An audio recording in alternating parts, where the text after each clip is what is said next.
everyone, welcome to Remarks with Republicans. Today I'm talking with Aaron Delmar, a major voice in Illinois politics and someone who's been working to build up the Republican Party from the ground up. He's led in Cook County, worked on big campaigns, and his passion for bringing new people into the movement. Let's dive right into his story. 1, 2, 1, 2, 3, Yeah. Whoa, hey. Remarks with Republicans is starting right now. For those who may not know you yet, who is Aaron Delmar? So I am a father, I'm an entrepreneur and a businessman. I live in Palatine, Illinois. I'm currently running for Lieutenant Governor of Illinois with Darren Bailey on the Bailey Delmar ticket. And I'm touring around the state, meeting young people like yourself, meeting old people, middle-aged people, meeting everybody, shaking hands, and getting our message, how we're going to reform, we're going to rebuild, and we're going to take Illinois back. What experiences in your life pushed you toward Republican leadership? You know, I saw that there was a gap between the conservative movement and the Republican Party. And I felt that with my understanding of politics, my continued faith, my understanding of what we needed to do to build more infrastructure, in Illinois, and develop and build a political machine that could have a real impact. As you know, we live in Illinois, which is heavily, controlled by the Democrats. And I wanted to create a team that was nimble, that was strong, that was ferocious, so we could push back against a lot of these far-left issues. You've worn a lot of hats in public service in the GOP. Which role has shaped you the most? That's true. I have had a lot of political positions. I think the number one has been as the Palatine Township Republican Committeeman. I started serving there in 2010, so at the end of my next term, it would have been 16 years. To give you concept, my daughter was in a bassinet as 9 months old, and now she's graduating high school. That's how long I've been the committeeman. That one is the best because it's the closest to the ground, where I've created all of my original relationships, gave me a better understanding of the grassroots conservative movement, and was able to affect positive change and positive value in my own local community. You've played a significant role in strengthening the Republican Party in Illinois. What changes are you proudest of? Illinois, it's been an uphill battle because we've not had the wins that we wanted. And if we want to get people that are going to invest in the Republican Party, we have to show that we're viable, that we can win, and that their investment and the money that they give to us is going to be well spent. And I think that we have to do that from the bottom down instead of the top down. There's a lot of people that are what I call the country club Republicans that think that they can just cut a check and win elections. Elections are won on people's doorsteps, going out, knocking on doors, engaging with the issues, and really getting to know your neighbor, and then scaling and replicating that on a larger level. What do you think the Illinois GOP needs to focus on most right now to rebuild and complete statewide? That's a great question because I serve on the Illinois board. I'm the state central committeeman for the 5th District. And to be honest with you, the Illinois GOP has a lot of factions, a lot of different groups that have divided our party. We as an organization need to start investing more and fighting with each other less, and finding ways to recruit the best candidates we can, get them the needed resources so they can be successful. And I think that we will be able to rebuild Illinois, but it's not going to be something that's overnight. It's something that's going to be won race by race. It's going to be built brick by brick. It's going to have to take time. But the bigger and stronger base that you build, the longer it will last. How do you approach uniting different wings of the Republican Party? I think that's actually talks a little bit to what our campaign is about. Darren and I are about uniting the great state of Illinois. Darren is very much from the southern area, from south of I-80, and I'm from the Chicago metro area, north of I-80. And there's a lot of regional differences. Issues that are important up where I live and the issues that are important where Darren lives are sometimes different because we live in unique areas. He's a traditionally farming area and I'm in an urban area. But we all can agree that the democratic policies that Illinois has had for decades have been failing the residents of Illinois. And Darren can bring the unique perspective of Southern Illinois, and I can bring the perspective of northern urban areas. And we are the first team in Illinois history that will be able to govern the whole state and not just Chicago. What are the biggest challenges facing Illinois families that Republicans must address? I think probably the number one thing, that it doesn't matter where you live in any of the 102 counties in Illinois, is affordability. people cannot afford the oppressive taxes, the cost of living to survive, let alone thrive in Illinois, is so high. And what happens is when you have kids like my older sons who had just graduated college, I want them to come back to Illinois. But there's so much more opportunity in other states than Illinois. So I was concerned about them actually coming home. We've effectively exported our number one treasure, and that's our children and our families.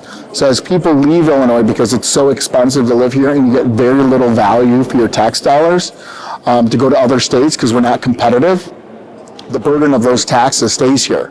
So you pay more, your mom and your dad pay more, I pay more, my kids pay more. And that's unsustainable, and that's what we're seeing. For the last cycle of in the year 2000, we lost over 250,000 people, net loss, left Illinois that didn't come back, and it cost us a congressional seat. We're going to probably lose another congressional seat in 2030 because people are just leaving, and there's no one to replacing them, and the value of your house goes down because nobody wants to buy it. I mean, there's just a ripple effect of that. So the affordability and the taxing crisis that we have in Illinois is probably the number one issue. You've worked extensively on voter outreach. What strategies actually move the needle? The number one thing in voter outreach, first, is having a quality candidate. Number two is actually going to the voter and engaging with them. The best standard, the best way to reach voters is at their doorstep, like I mentioned earlier. Getting out there, knocking on doors, and engaging with them. And when you do that, you create relationships and people get to know you. There's a lot of people that don't always align with every one of my political policies or beliefs, but will vote for me because they agree with some of them, and I took the opportunity to introduce myself and engage. That's the reason that we're here in Quincy. We want to engage with our voters. We want to talk with people. We want to give them an opportunity to ask questions, to compare and contrast us versus some of our other competition. And you can only do that in an eye-to-eye way that I think is the most effective. What's your vision for restoring trust and accountability in Illinois government? Well, the number one thing is that you elect people that do what they say they're going to do. Darren and I have a long history and a record of fulfilling our promises. There's so many other politicians that just want to get elected, that will make empty promises just to try to win. And once they become in office, they don't do anything that they said they're going to do. You know, Donald Trump, our president, gets a lot of slack. He gets a lot of hard hits on him on a daily basis. But when you ask anybody, Republicans or Democrats, he campaigned on the things that he's doing now. It's no secret and no surprise. And I think that's one of the reasons that he's popular, is because he's actually doing the things that he campaigned on and said he was going to do. Now, the Democrats never liked it, even when he campaigned on it, but they have to admit that he's doing what he's saying to do, and that rebuilds trust. When you have a record of completing a task, people trust you. They'll trust you with that, then they'll trust you with their vote. How can Republicans win over suburban voters again? We have to do, the number one way is we have to think about the strongest issues. And suburban voters are a unique group because they're pretty Republican, but they're center-right. They're very moderate on social issues for the most part, on abortion access, on immigration. A lot of those social issues, they're very moderate, but they're very strong on the fiscal issues.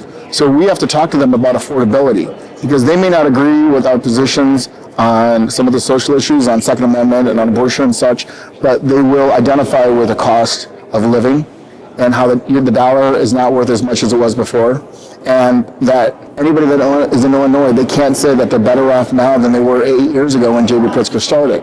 And I think that if we can show a vision of what Illinois could be under the Bailey Delmar leadership, I think people will trust us and people will vote for us. Where does Illinois overspend, and what reforms would you prioritize? Well, I think Illinois overspends everywhere. I can't tell you anything that the state of Illinois, from an agency standpoint, from a policy standpoint, excels at. We're not a competitive state. That's why people are leaving. From a reform standpoint, we need to concentrate on the core issues of Illinois, and that's public safety, that's clean water, that's clean air, that's drivable roads, the things that government should be concentrating on instead of getting into all these smaller pet projects.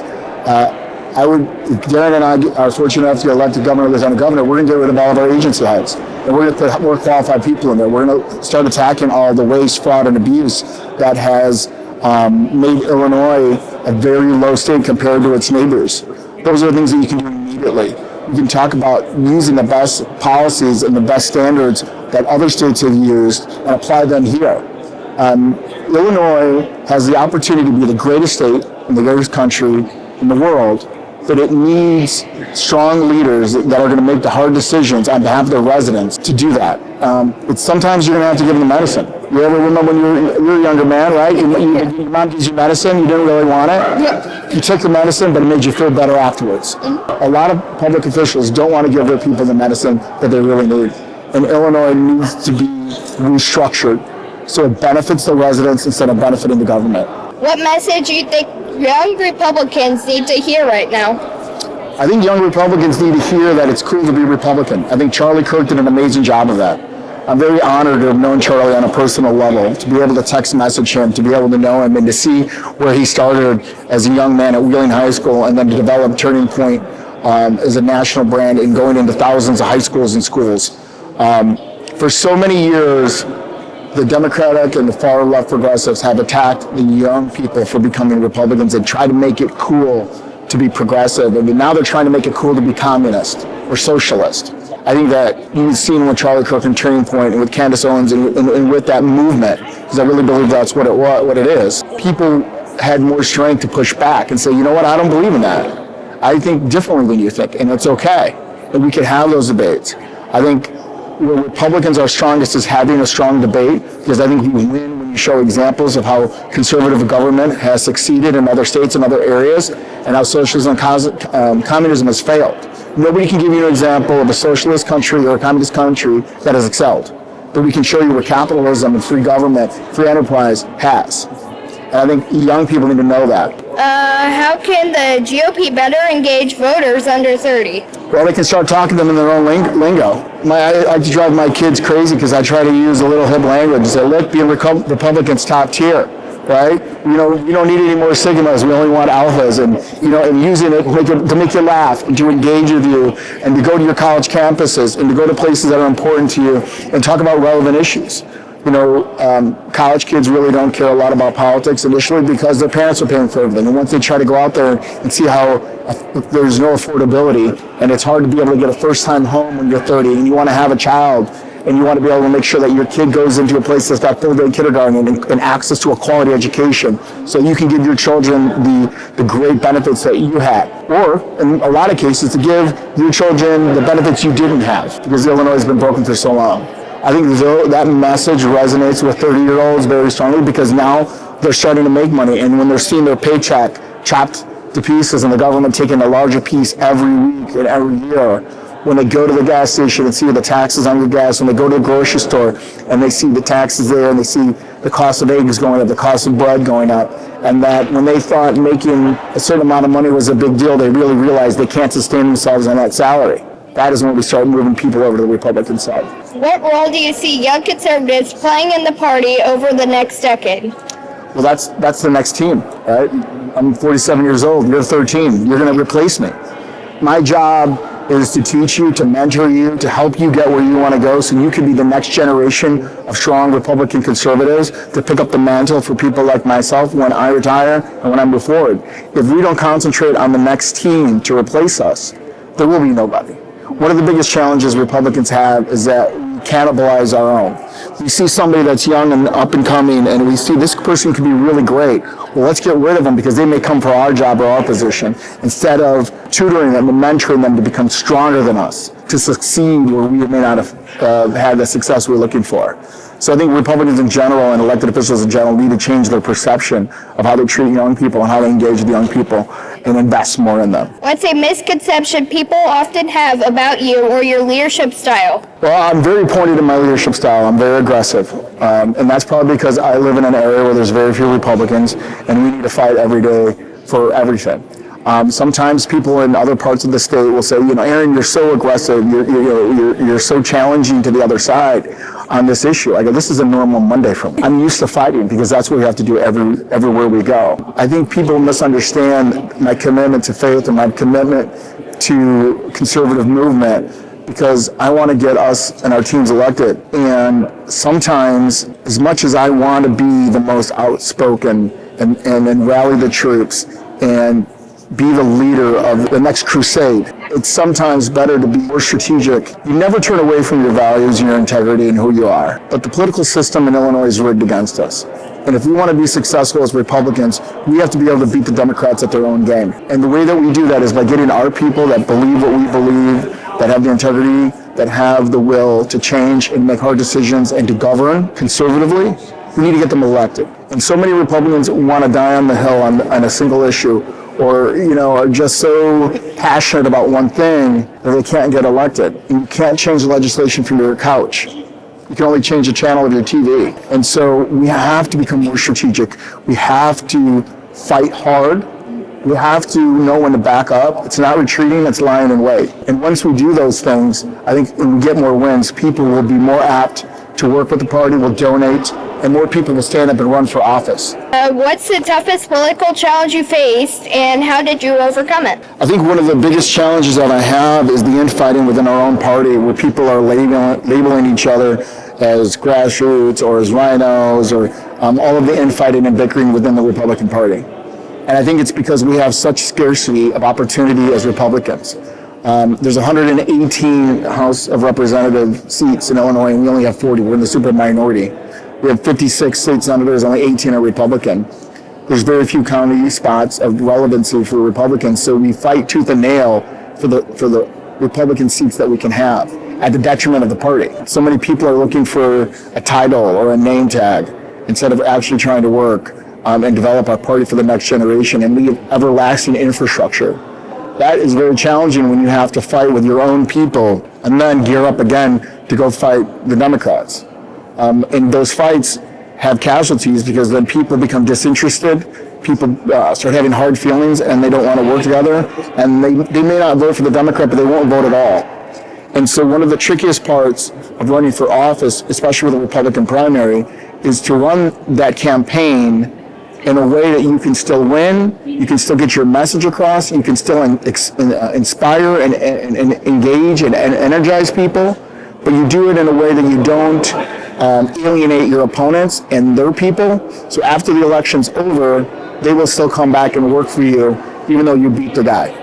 What conservative principle guides your decision making more than anything else? I think it really is a conservative principle of trying to do more with less and trying to use the best public policy to provide the core services that our residents require, to keep a limited role of government, and to help people help themselves.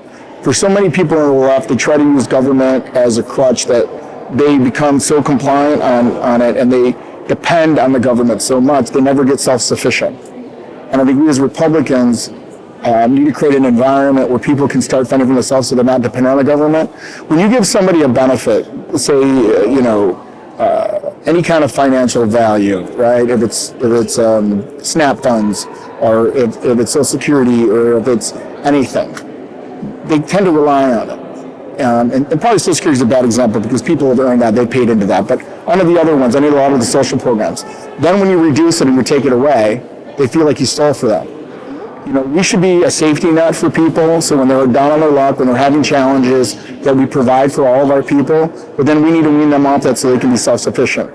For those that have mental challenges, that have physical challenges, that can't fend themselves, it's our responsibility 100% to take care of all of our people, but those that are able-bodied, that are in a position to take care of themselves, we need to create a way that they can, again, come off of the public aid side and be able to sustain themselves and redevelop their communities. Because once you do that, I think people get a better sense of worth. I think they have more pride, and I think they're more positive. Grassroots or digital outreach, which is more important? Grassroots, 100%. You can do digital outreach, but it's a lot. You can spend a ton of money on an individual campaign and try to buy your way into it. I don't think it's authentic. I think a lot of times people see through it. I will take a grassroots conservative and a hard worker over a rich person any day of the week and twice on Sunday. Because when I ran all of my races, I went out and knocked on doors. I was always outspent. I never nearly had enough money than my opponent. But I gave up more of my time. And I gave up time with my family, time with my work, things like that. I sacrificed there. When people see the sacrifice that you're willing to put in and the hard work you're willing to do it, It also shows them what you would be like as a legislature or a public official. If you're willing to go trouncing around the snow to knock on doors in the most frigid of weather, they know that you're tough. They know that when you're in that seat, that you will represent them and you won't back down. And I think that the best way to engage with people, like I said 100 times, can't say it enough, is on the front step, at their home. Grassroots 100%. Favorite Illinois county fair? DuQuoin County Fair, 100%. I went last year. It was amazing. It was a perfect size. People were fun. They were engaging. It was a beautiful location.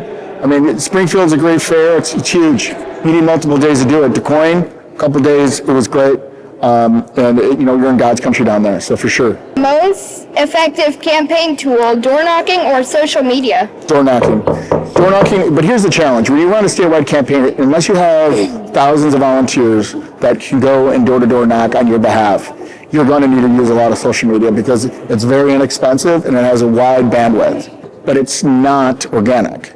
And what I mean by that is people will read this, you've got to saturate your social media so much in order to engage a voter or to compel a voter to do something, where you can get it a lot done faster on the doorstep. Favorite political quote? And this one's irrelevant because it's a Democrat. It's John F. Kennedy. Ask not what your country can do for you, ask what you can do for your country. And I think that goes across both political spectrums, because I think if we start thinking that way, instead of what can Illinois do for us, what can we do for Illinois, I think we can lift all ships.